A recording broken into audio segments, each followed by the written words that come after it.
So, with that said and done, that brings us to our next cold start. Now that is my Mustang. It's a 75. It's got a 2.34 cylinder in it. Guy sold it to me for $100. We went there thinking we were going to tow it off, and lo and behold, it drove. Said to air up the tires. Only problem we got with it now is the tires don't hold air, which is stuck in a snowdrift. But that's kind of why I don't have it out at my ranch there. So we're going to put a battery in that and give it a try. Here we are. Got the battery in there. See if that beastly power plant we got there will even fire up. Fired up pretty easy after sitting for a couple of years, so hopefully it'll take off. Part of the story on this car is the 74, but the motor in it's actually have a 70, 78, 79. I think it's a 79. And that would have been the, I think, 110 horse compared to the 88 horse 2.3 liter carbureted. Yeah. Here goes.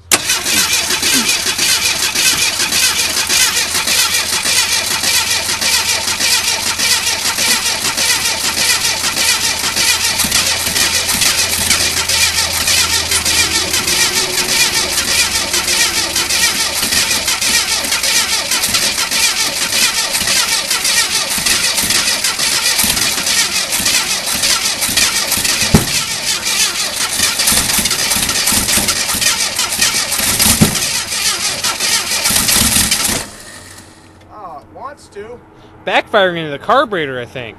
Yeah, I know. But remember, this coil wire is really not right at all. Yeah, I know. I got a bunch. If we did this at night, we could give them a light show. Yeah, I got a bunch of things to look at when I get it home. Well, you know, most of it's just electrical, though. You know, it's nothing major either. Well, whoever owned it was kind of a hack. Yeah, we seem to get a lot of those.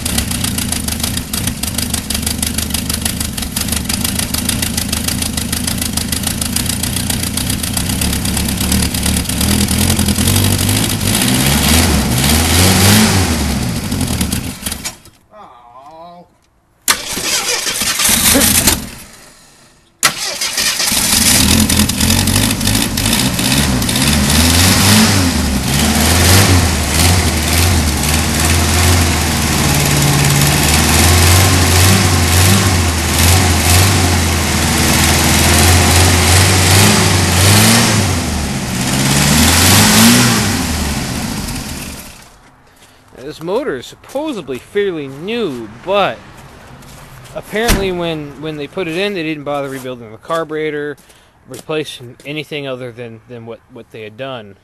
And the alternator doesn't work. They chopped the regulator out of there. And yeah, the wires are older than us.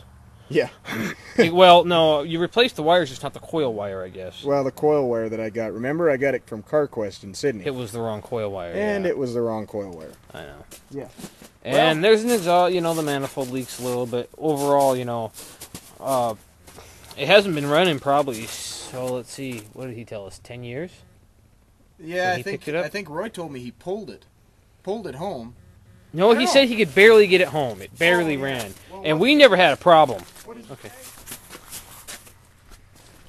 But it doesn't really matter how the four-cylinder runs because I've got a 302. The 302 that comes out of my Bronco's got to get rebuilt because the new 302 that I've got is going in my Bronco, and then we'll have some V8 Ford power.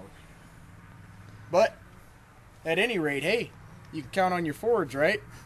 We like it.